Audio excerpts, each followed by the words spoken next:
अध्यक्ष हिमाचल प्रदेश विश्वविद्यालय शिक्षक कल्याण संघ। हिमाचल प्रदेश विश्वविद्यालय शिक्षक कल्याण संघ हपुटवा बड़े लंबे समय से अपनी मांगों को लेकर हम प्रशासन से मिल रहे हैं, हम सरकार से भी मिल रहे हैं, मगर लगभग 2 साल का वक्त हो गया, अभी तक हमारी मांगें ज्यों की त्यों है। और मांगों की भी मैं बात करूं तो वो मांगें जो हैं वो रूटीन एक प्रोसेस है, जिसको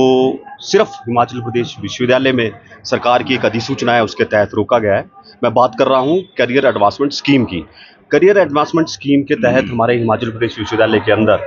80% शिक्षक ऐसे हैं जो अभी तक अपनी प्रमोशंस की वेट कर रहे हैं। किसी को असिस्टेंट प्रोफेसर से एसोसिएट प्रोफेसर के स्केल पे जाना है, किसी को एसोसिएट प्रोफेसर से प्रोफेसर बनना है, मगर उसके ऊपर हिमाचल प्रदेश सरकार द्वारा 2022 में एक अधिसूचना जारी की गई जिस पर उन प्रमोशंस पर रोक लगाई गई। हमारा ये मानना है कि प्रदेश सरकार के अंदर चाहे कोई भी सरकारी विभाग हो, उसके अंदर प्रमोशंस की जा रही हैं तो सिर्फ महाविद्यालय के शिक्षक और विश्वविद्यालयों के शिक्षक, मैं सिर्फ हिमाचल प्रदेश विश्वविद्यालय की बात नहीं कर रहा हूं, मैं अन्य जो 5 सरकारी विश्वविद्यालय यहाँ पर हैं, चाहे वो एचपीटी हो, चाहे वो हमारा सरदार पटेल यूनिवर्सिटी हो, चाहे हमारा एग्रीकल्चर यूनिवर्सिटी हो या हमारा नौणी विश्वविद्यालय हो, सभी पर कैश पर रोक लगाई गई है। सभी महाविद्यालयों पर कैश पर रोक लगाई गई है, जिससे मैं जो हमारी एक ग्रोथ है, जो हमारी एकेडमिक ग्रोथ है, उस पर कहीं ना कहीं रोक लगी हुई है और उसका जो असर है वो हमारी ग्रोथ पर तो पड़ ही रहा है, वो विश्वविद्यालय की रैंकिंग पर भी बढ़ रहा है। तो हमारी पहली मांग ये है कि जो कैश है उसको तुरंत सरकार जो है, प्रदेश सरकार जो है, अधिसूचना जारी करे और उस पर जो रोक लगाई हुई है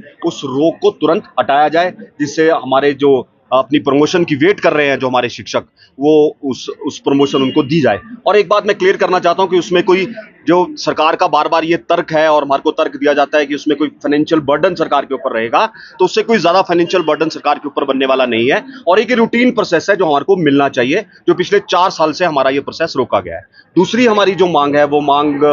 आप देख रहे हैं कि बड़े लंबे समय से हर महीने की 2 या 3 तारीख को पूरा विश्वविद्यालय, चाहे वो नॉन टीचिंग हो चाहे टीचिंग हो, उनको सड़कों पर उतरना पड़ता है इसलिए कि हमारा वेतन हमें दिया जाए।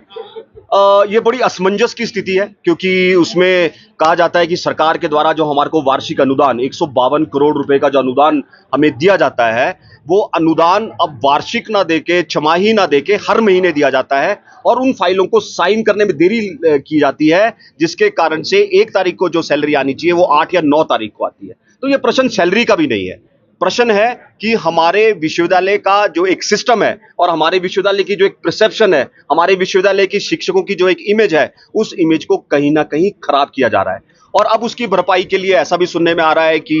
ओवरड्राफ्ट के ऊपर लोन लेने की बात की जा रही है, तो उसका भी हम विरोध करते हैं। हम कहते हैं कि यूनिवर्सिटी जो है हमारी अपनी यूनिवर्सिटी है और उसका पैसा इंटरेस्ट के रूप में व्यर्थ